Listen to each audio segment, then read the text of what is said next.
back to Pet Tales. There are over 150 pedigree breeds world over. When I was younger, I remember I used to have that chart which displayed all those major, most popular breeds, and I remember that they were all from various other parts of the globe.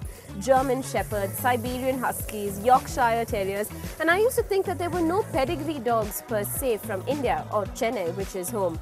And then my dad one day introduced me to a little white puppy, and I'll never forget him because he had the pinkest nose that I'd ever seen. That was the day I learnt about the native breeds of Tamil Nadu.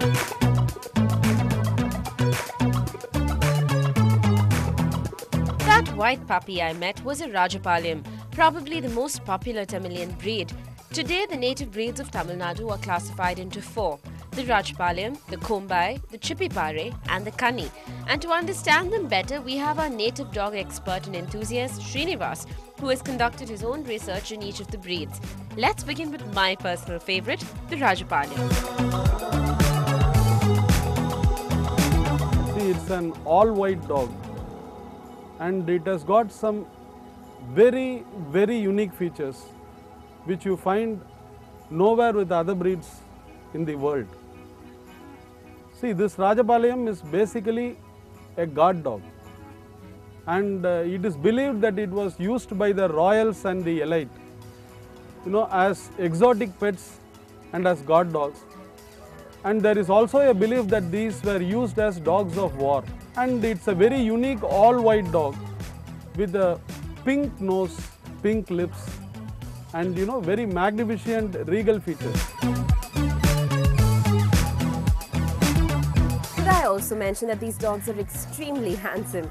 They also have very attractive eyes. Some even have very light colored eyes, but Mr. Srinivas was telling us that light eyes is not something that this breed should typically have. In fact, this could even be a sign of congenital blindness, which is one of the problems that this breed faces.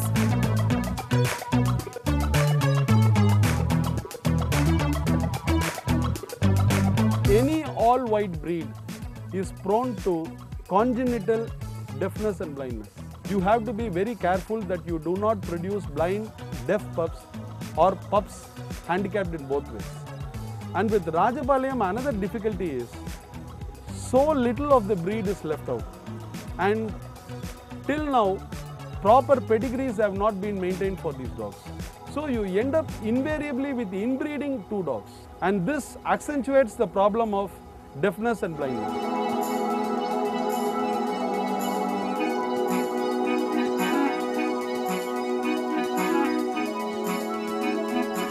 Sake, we will next pick the Kombai. The Kombai is used as a guard dog as well as for hunting and is perhaps the most threatened of all the Tamilian breeds.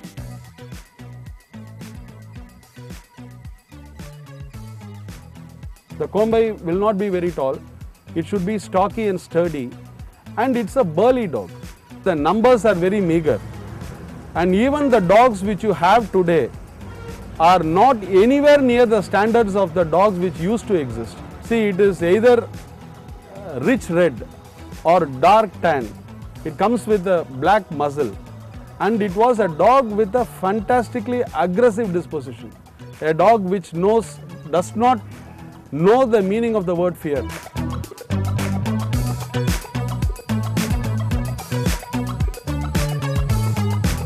Srinivas told us that Kombai dogs are not for beginners because they are fiercely aggressive. The owners of the two dogs we met, in fact, told us stories of how their dogs had chased down strangers who'd entered into their property or even took down other breeds of dogs. Big breeds, that too. Pretty scary. But they seem to be really nice to us, probably because their owners were around. Anyway, the Kombai breed also faces the problems of inbreeding, which is mating dogs of the same bloodline, and this spells disaster for whatever is left of this breed as well.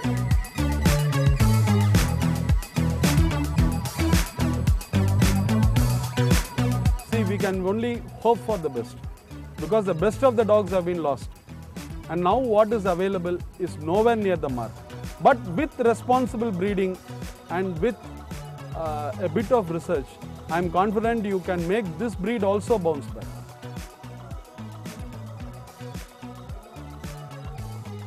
Now there are two more Tamilian breeds that we have to meet, or is it just one more? Let me confuse you a bit. On the other side, stay tuned. The Chippipare and the Kanni. We find out more when we come back.